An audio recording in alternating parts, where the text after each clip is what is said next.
Hi, thank you for tuning to the Just Respected podcast with your host, Marcus. And Cynthia Jordan. We'd like to thank you for taking time out of your busy schedule to give this podcast a listen. We truly appreciate it, and we pray that this podcast blesses you. If you enjoy it, please subscribe below. And thank you guys for tuning back into the Just Respected podcast. How are you doing today, love? I'm good. How are you? I'm doing good. So what's been on your mind lately? A lot. A lot? Gosh, yes. Where to start? I mean, it's been a minute, right? 1 second. Let's pause for a second. Hey, right now, if y'all get a chance, go ahead and hit that subscribe button below and hit the notification bell to be up to date with anything else we have going on. Sorry about that. Now you're saying a lot. A lot has been on your mind. Yes, Like what? I don't know. In day-to-day life, you kind of just get wrapped up in, what you have to do day-to-day that you don't really sit back and, really reflect on things sometimes. And I don't know, lately, I guess I've just been really thinking about, expectations and just relationships as a whole. Mm-hmm. And, I don't know, I feel like there's just so much that goes into... So it sounds like we're gearing more to the start of relationships, which starts with friendships. Yeah, I feel like the start of any good relationship is a friendship, yes. Yeah. And that's good. You remember we started off as friends. Yes. And that's what a lot of people don't know. We started off as best friends. Friends, then became best friends. Right. Yeah. And kind of a short period of time, too. It was, but it was like... Felt like we've known each other. It was at the time where it was needed, early on. Yeah. So to give our viewers some backstory, me and Cassandra actually met in high school, so we're actually high school sweethearts. I was a senior, she was a sophomore, and just meeting between friends. Actually, friends introduced us, and after that, it was just like like you said, our friendship just blossomed. It did. And what's so crazy, side note, was it was crazy to show us it was a friendship because we wasn't attracted to each other. We weren't. No. And it was we were kind of the opposite of each other's type. Right, but it was just time. We just had great conversation and great chemistry. Yeah. Yeah, and that followed up and going into college and really was our trying years of our relationship, and it's so crazy. But I feel like in those times, what saved our relationship was our friendship. Mm-hmm. That was the root of everything. And I think even in our marriage, that plays a big part because there's some times where we'll get frustrated at each other as spouse, but then there's some times where we just got to call it hey, real quick, let me talk to my friend. Isn't it funny how those times hey, I need my friend to come out. Yeah. Yeah. And it's helpful. I think that's what a lot of people need to do. Become friends with each other. But even not just in relationship, but even if you're your friend, your actual friend group. Yeah. I think, like you said, you talked about expectations that you hinted on. Yes, I did hint on expectations. Can I ask you a question? Yeah. Do you feel like in our friendships that we set unrealistic expectations on our friends? Definitely there are times where we can do that. I know with you, when we started off in our friendship and our relationship early on, I had a lot of high expectations, of you and for our relationship. I don't know, I just feel like sometimes when I'm not saying that you shouldn't have expectations, and you shouldn't have standards, and you shouldn't have boundaries. Of course, all those are needed, but I feel like there's a balance. Mm-hmm. Sometimes when you put a person on a pedestal and they waver or they rock it a little bit, you tend to not give that person as much grace. Right. Because you hold them to a higher standard. And I know for you personally, I held you to the highest standard. It was the wow effect, I wowed her to the... No. Okay. I won't say you didn't wow me, but I was really broken back then, and I don't know, it was just your light, you kind of drew me in, and I don't know, in a time when I was feeling so broken and lost, you were my comfort. Mm-hmm. And I think in doing that, and you provided me that comfort and that safety net, I clutched onto you, and I kind of had really high expectations. And whenever you did fail me, I felt like you would fail me, it would be the hardest blow. Yeah. It would be you shattered me. I don't know how to explain it. It would be the worst betrayal, because to me you could do no wrong. Right. So if you did, yeah, and that's it was just That's how fair. did I handle it? That wasn't fair to you. No. I'm saying it's fair because we both grew up differently. Mm-hmm. From different childhoods, like we talked about in other podcast episodes. Yeah. We grow from different childhoods. So the way I perceived, let's start off saying I had a great childhood. So it was like the way that I perceived other people, without knowing, and I could say like me being naive, I'm thinking everyone had the same childhood that I had. Because because I only knew one side. But even when we was growing together in our early years of being teens to go into our 20s, it was like I was still growing. I was still maturing. Mm-hmm. So even when I let you down, it wouldn't like, I could never equate it and understand like, why did it hit so hard for you? Because it was just like, okay, if you had previous traumas in your life, that's just another blow, but it could come differently. It's like really your perspective on it. My perspective was different, with just being like a teenage boy. Yeah, and I think what some people don't, I won't even say some people, what I felt like at that time was just like, I was so used to being disappointed by my family. I'm not trying to throw anyone under the bus. It was just like back then, like I didn't really understand things as a child and the way you perceive things. Mm-hmm. It could just feel very much like you're alone and like everyone can be kind of against you. And I don't know. So I would say like I didn't have high expectations for my parents or for much of anything, but for you it was different. I was used to being disappointed by my parents, which is really hard to admit now because I love them and they did the best they could, but I'm just going to be really honest. Yeah. It was quite a lot of disappointment. Like Mike Todd said, keep it humble, open, and transparent. That's why I said whenever you would do it, it would just hit so differently because you're like my person. And I think a lot of times in friendships in general, a lot of people will set expectations, and when that person doesn't live up to it, because like we're human, we make mistakes, we fall short, and then we all have something we're all going through. Mm-hmm. We fail each other. Yeah. But I feel like what people forget is that, you know, God wants us to be able to sympathize with each other. We have to be able to give each other that grace. Right. Because that's what I feel like any good friendship is, like forgiveness. Mm-hmm.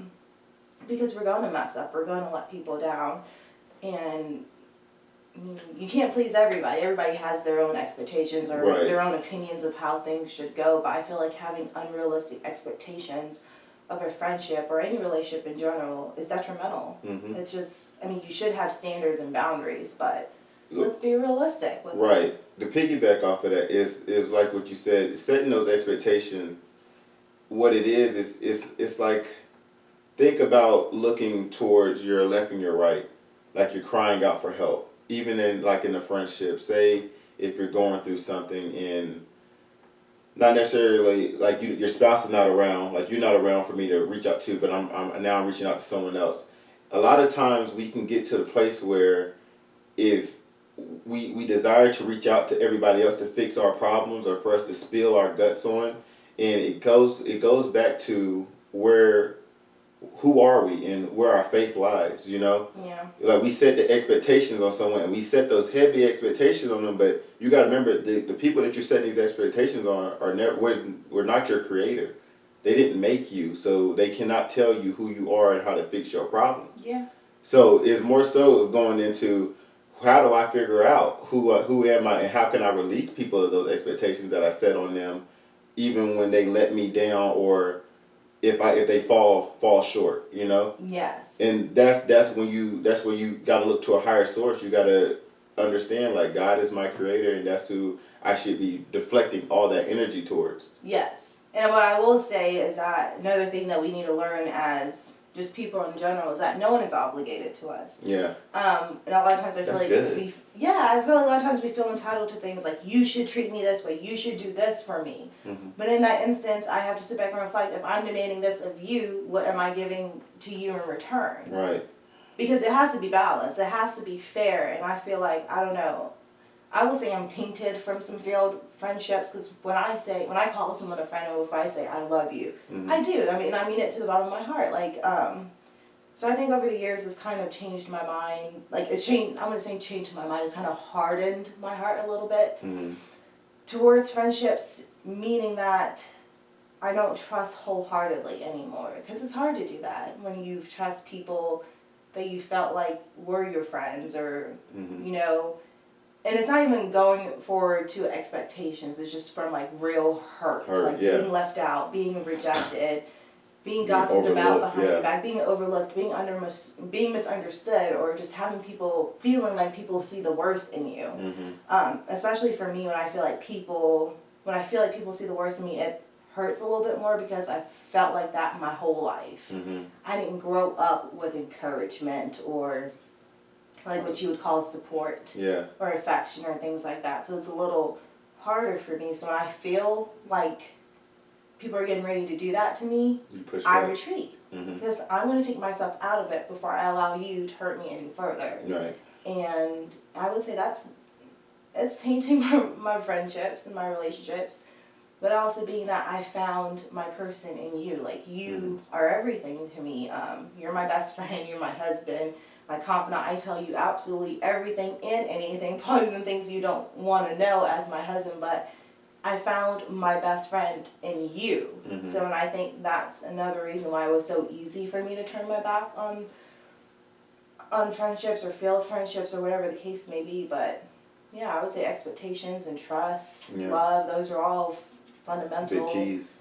Yeah, they're foundations to building a healthy friendship and relationship. You know, as you're saying that, what I started thinking about, like we talked about early, in any relationship, I think the first thing, whether it's friendship, marriage, co-workers, whatever it be, any interaction you have with another individual, I think the major thing that sets us up is our emotions.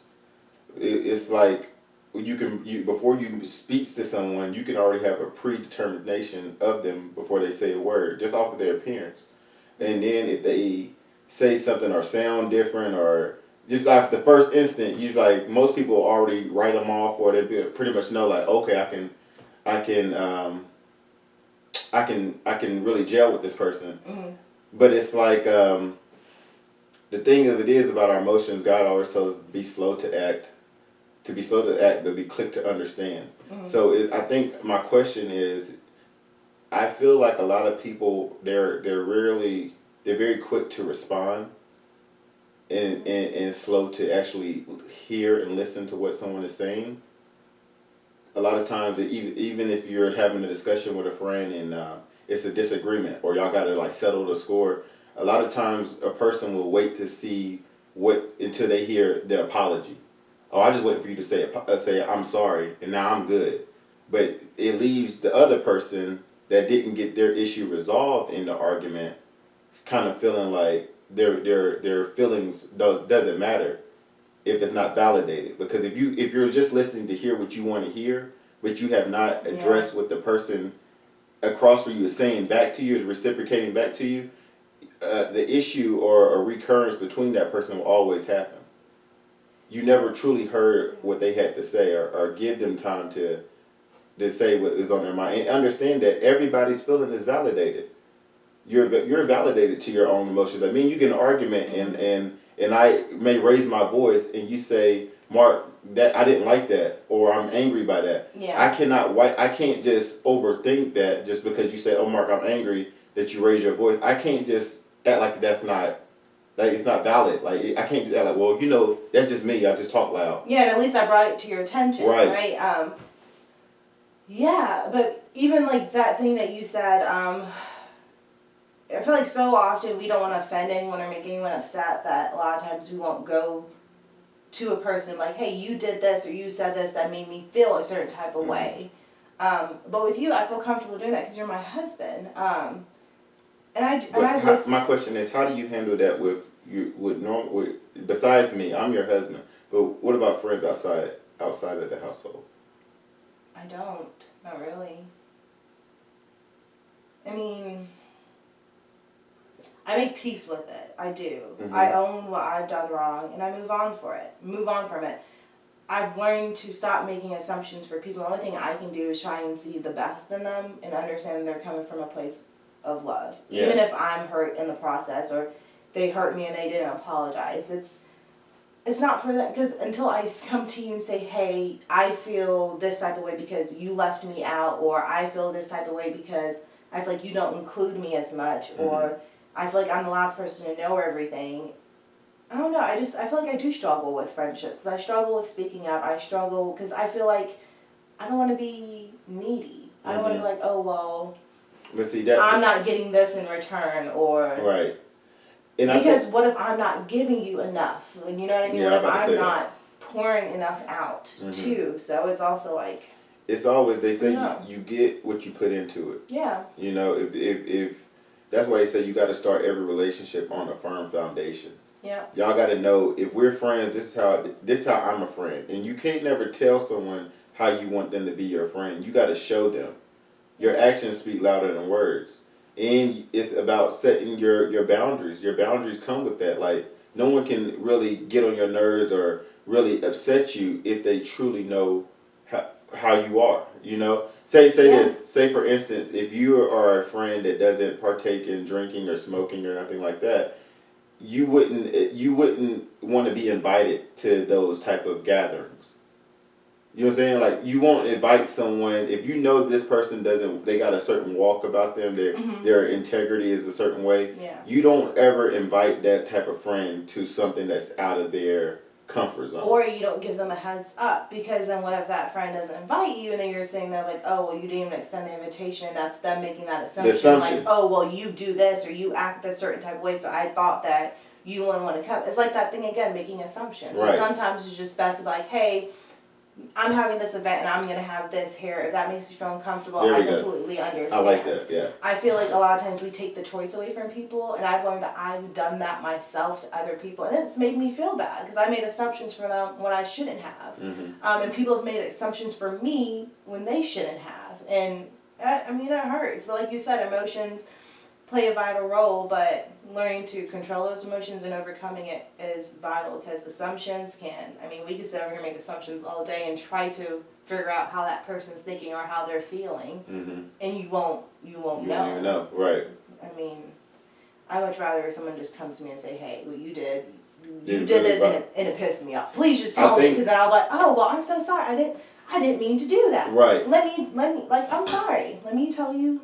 But you know, I think Or like why I did it, or whatever the case may be. I think people don't necessarily do that. Like, you would tell some people that, hey, hold me accountable. I'm gonna be a friend that holds you accountable. So I would like that same accountability. It's easy to say until it's time to hold somebody accountable. Because now it's about how are you ready to reciprocate what I'm saying? Do you feel like I'm attacking you? Yeah. Or are you really trying to understand that I'm just coming from a place of love? I only want to get something to you. I don't want to get nothing from you.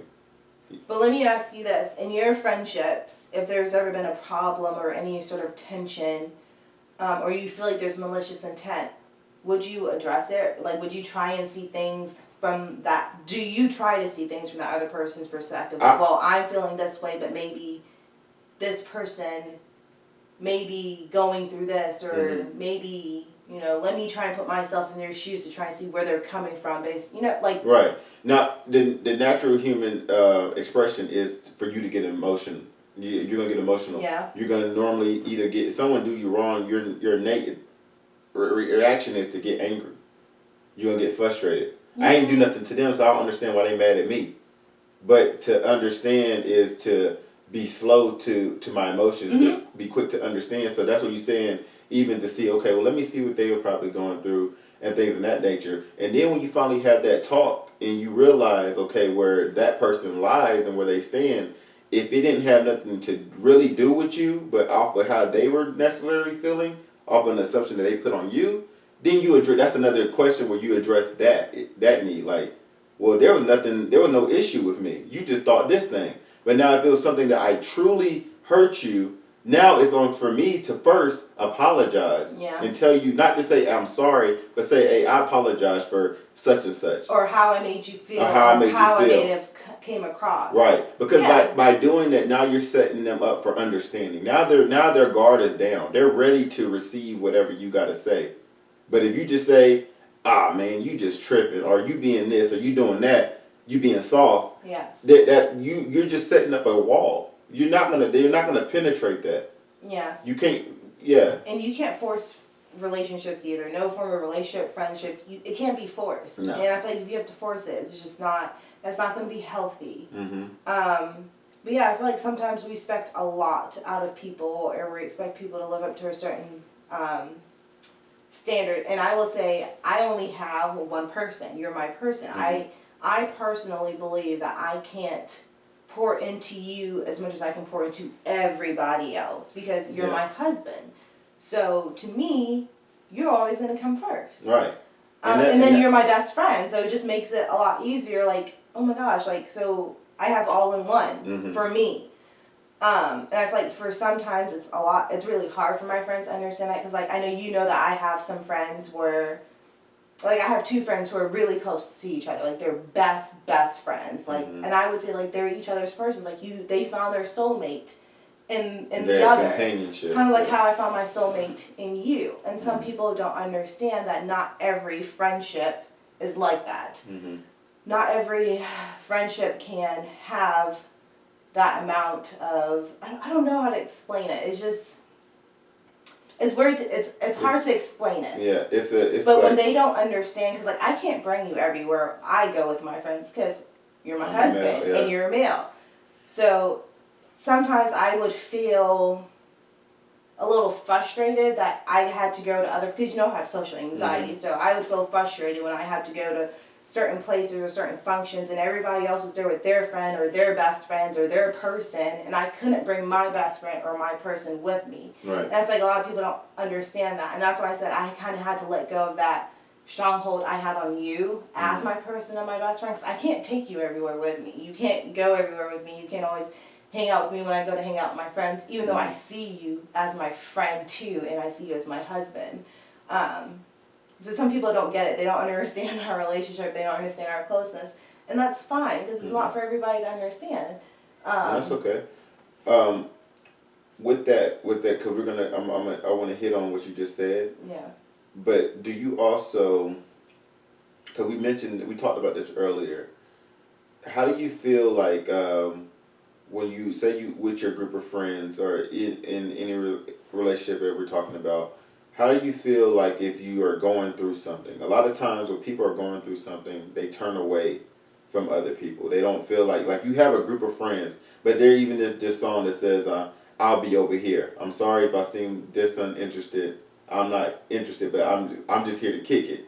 But I'm in here with a room of people that I would call my friends with.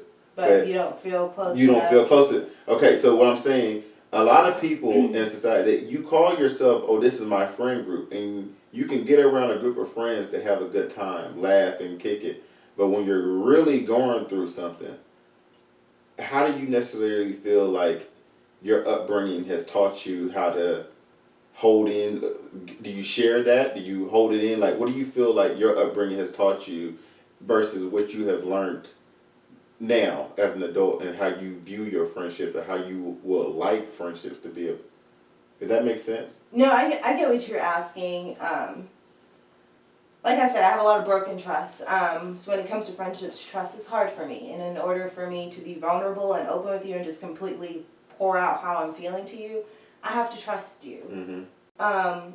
And I would say that's something I'm working on now. It hasn't always been this way. Like I said, due to some failed friendships and because you can get heartbroken from friends too. Yeah. It's not just by boyfriends or whatever, but it changed me. And I've learned to hold things in. So when I'm going through difficult times or things that I feel like are life-changing, I don't feel like I have anyone else to talk to aside from you. So in those moments where me and you may not be on one accord, it gets very lonely for me. But that's something I'm trying to work on now. I'm trying to open up more to people. I'm trying to be more trusting, because it's not necessarily like they've given me a reason not to trust them. It's just more so it's a protective mechanism for me, because if I protect my trust and I protect my heart, you can't hurt me. Right. Yeah, I can feel left out. I can feel a little sad for not being included, but you can't touch me there because I didn't open up to you like that. And you know, you're not alone. You're not the only person that deal with stuff like that. It's so crazy because I feel like society will make us feel like we got to handle our issues internal. Because even in this day and age, we're now finally talking about mental health and that people are struggling with other things outside of Yeah. what's on the surface level. They're dealing with, like you said, a lot of childhood trauma that has now revealed itself in their modern day as adults. So a lot of times we gotta. It's like it's right. Really, like you said, just being understanding. You really got to be understanding. It's like that song, Through Thick and Thin, like that friendship, through Mhm. thick and thin. If I can have that through thick and thin friendship, I don't want it. Yeah. Because, like I said, I'm not I perfect. know you're saying You it was know what I'm saying? that song by the Commissions, "Ordinary Love." It's Yeah. like, I don't want no ordinary type of love. I want that unconditional love. Like no matter what I'm going through, I need for you to be there with me. Cause that's why. Is that the song? I don't know. It was like literally one of those Yeah, songs yeah. to Mr. Johnson back in chorus, but Oh yeah, but you know, like that song, "I'll Be There for You." That was Whatever, it was through thick also and thin. yeah. That's the song I'm going for. But I get where you're coming Yeah. from. So many songs speak on that part. It does. Well, like I said, if it's not through thick and thin, I But don't want it. that- But with that, there are boundaries. Yeah. I don't expect you to be my friend if I'm not pouring into you, I'm not encouraging you, I'm bringing you down. It's a toxic relationship. Mm-hmm. And I'm not, there's a difference between when someone is hurting and they can't ask for help. If you shut that door on that person who's hurting Right. and they can't ask for help, how is that a friendship? Right. That's how I see it. So when people respond to me that way when I'm hurting and they just shut me out, of course I'm not going to come to you and be like, well, I was hurting. Right. And this is what you did to me. No, because as a friend, if I'm hurting, You should. don't turn your back on me. I'm not Press saying stay down there with me, and because I don't want anyone to be in my misery with me. I'm not that person that misery loves company. If Yeah. I'm miserable, let me be to myself. Let me try and overcome it, because I don't want that energy to pour out onto you. Right. You know what I mean? And that's even to speak on what God is already intended for us. He have not intended for man to be alone. No. We're supposed to be in community. We're supposed to be in community through everything. When he says, get around like-minded individuals. If you're trying to grow a business, you get around people that have a business, people that can mentor you and pour Yes. into you. If you're in a marriage and you want your marriage to be blessed and prosper, if you see areas in other people's marriages where you be like, man, I really love what y'all do. Yeah. You get around that. You got to get around like individuals because iron sharpen iron. Even with your friend group, like you said, y'all get around each other, and it's it ain't a misery loves company. It's more so this is your support system. Yes. This is your encouragement, and that's even to go even to when you're in those down seasons and your faith is low. You sometimes got to be around your support system because sometimes I may need to borrow your faith Yes. because I can't. My faith is not activated right now. I don't see it. So that's what it is. Is when we get into the point where we let our own emotions and our own ego make us push people away or make or we retreat or like it's more so either one. If we're the one that are causing the pain or we're the one receiving the pain, Mm-hmm. it's more so we gotta understand what role am I playing in our friendship. Yes. Am I the one that is really being what Christ has told me to be and continue to press in and pour in? Or do I have a lot of expectations on you that you cannot live up to? And now here it is, I'm acting in a certain emotion Mm-hmm. because you let me down. Yeah. I think that's where you really got to, if you're saying a lot of yous in a conversation, you need to turn and look in the mirror because you're most likely the problem. Yeah, I agree. Yeah. I agree with that. I could not have said it better. That's really powerful. But let me ask you, because me and you are very different. Right. I'm a little introverted. I haven't always been introverted, but you're definitely more extroverted than I am. And Mhm. you are, I would say you have more friends than I do. Even though, like, you know, I have my group of girls now, like my friends, the ones I've known for years and some of the ones I've just Mhm. kind of started, like, no, yeah, they're all, yeah, these friends I've all known for years. How do you deal with, I guess, distance, like, you know, growing pains or growing, like, you know, friends for a season or whatever, like, how has that impacted you because you're so extroverted? Yeah, that's a good question. Everyone that knows me, I'm a social butterfly. I try to befriend people before they even know I'm about to befriend them. That leaves you for a lot of hurt. Because like I told you, I grew up one way. I grew up in a childhood thinking everybody had the same type of childhood I had. So if for those that had positive childhood, when you get around someone that is broken people hurt people. Yes. So a lot of times they never understood the love that I had for them or understood I had the best intentions for them. Mm-hmm. Especially when you're in a world of comparison and social media and you're just trying to, everybody's just trying to make it. A lot of times you can push someone away that someone is really trying to give you a helping hand. And so a lot of times in my life I've done seen that. And so to answer your question about friendships, I would say over the years my friend circle has become very small. Yeah. And that's because in the season where God is taking me into is more so I can't be around a lot of people. But I love on a lot of people. So I wouldn't say my friends, but I'll say now my acquaintance. I have a lot of acquaintances that I can go and spend a lot of time with and be there for me. If they need me, they know they can call me and I'm going to be there for them. But my friends, I went into let me just give you a little bit of testimony. You remember I had cancer. Yes. Back when I was 23 years old and I was diagnosed with stage B lymphoma. And during that season of me being in isolation, it's so crazy. You'll always figure out who your friends are when you can never do nothing for them.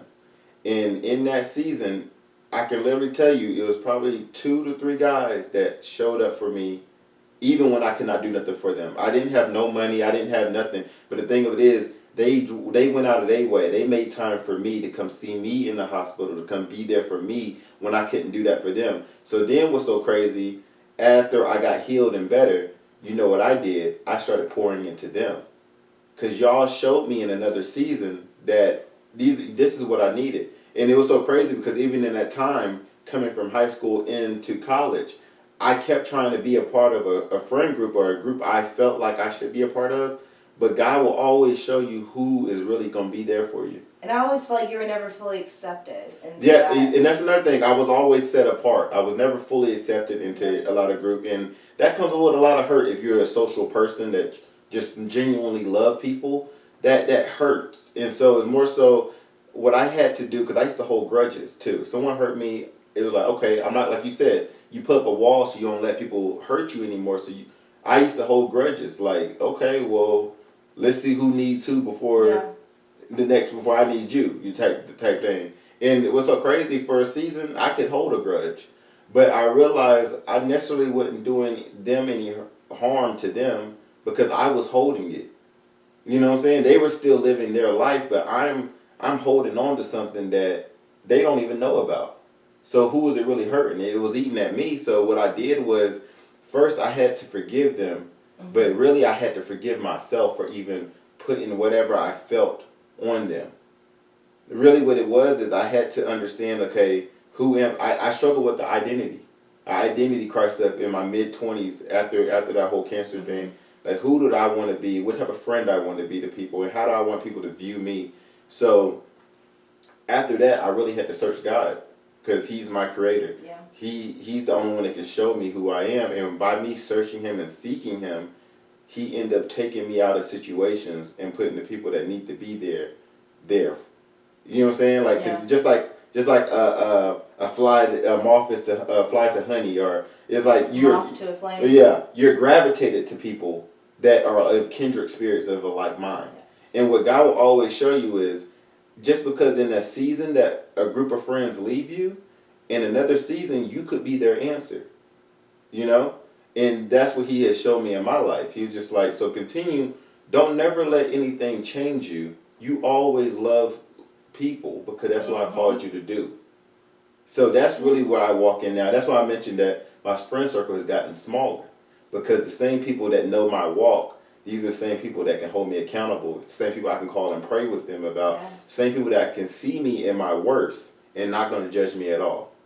Because that's what we don't need. We're in a world where we're trying to figure out who we are as individuals, and every day we're progressing. We're not perfect, but we're progressing. Yeah. So if I'm progressing, I want someone that is patting me on my back. Hey, keep going, man. I know you can do that, bro. Come on, why are you doing that? That's someone that can speak to you like that. that's you got the heart of that person. Yes. Because if they're not speaking, if they're not telling you that, they showing you they don't care. That's true. That is very true. And that's what I love that. That was really good. Yeah. And that honesty that you can have in a relationship is very important because you gotta be able to tell people how you feel. You gotta be able to, if you feel like they're going down the wrong track, you gotta feel comfortable enough to call them out on it or to be like, hey, you know. And on top of that, the person their response to you may not always be what you want to hear, but you can't get mad at them for telling you the truth. At the end of the day, the truth can sound harsh as it could be. It can strike you like knives. But at the end of the day, when you come down off that emotional rush of you battering through your emotions and really go back to look back on that conversation, you be like, I can't be mad. You told the truth. Yeah. And honestly, also with, you know, every past failed relationship, like, you learn to move on from it too, and you accept it with grace, with an open heart. And I have no ill feelings towards any past friends or anything like that. And if I were to see them again, I would still welcome them with an open heart because it's, you know, we all grow, we all change, and I mean, you gotta give people grace and you gotta forgive. And that's good. In another way too, in a spiritual sense, but understand that any time that you are not showing grace or giving people that type of grace, the same thing that you pretty much praying for in this season, you blocking your own blessing. Because you think God, you got to understand, God loves everybody. You know what I'm saying? We're all His creation. We're all His people. So if you feeling any hatred to somebody else or unforgiveness to someone else, you might as well tell Him, Lord, like, He's not paying you no attention. He loves us all the same. So we got to get that. And it goes back to the first thing you learned as a kid. Treat people the way you want to be treated. You forgive people because you want to be forgiven. And if I've hurt anyone, I want to be forgiven because I'm sorry. Like, I would never want to hurt anyone's feelings. Like, that's not. And it's so sad because even in this world that we live in, I think just in this past week, a rapper passed away, Young Dolph. He passed away, and it was off of a murder. But when you think about it, this man, he was a father, a husband, and an entrepreneur that was doing what he wanted to do. He had dreams, he had vision that God has possessed in all of us to have. But he had a desire to go after his dreams. But other people that sit back and compare their lives to other people, not understanding the walk that people had to go through, not understanding the prayers that they prayed to get to what you're seeing on the outer surface, you can have that too. But what happened was that was just nothing but jealousy and envy, because a lot of people don't see the greatness within themselves. Yes. Envy. Whew. That's a whole nother podcast episode. Yeah, because we can get into that. But But comparison kills. All joy. Yeah, comparison does kill. I mean, it kills joy. It really does. It really does. And it's so sad that happens. But I'm glad to say I've got a friend in you. You've got a friend in me. We found God brought us to each other at a perfect time in a perfect season, and what He's birthing out of us, y'all are all tuning into right now. So I think that's pretty much good for this episode. Yeah, I think that's all I got. I can talk about it all day long. I feel great, but guys, with that, our motto is to walk in faith, never lose hope, live in love, and just respect it. We love you.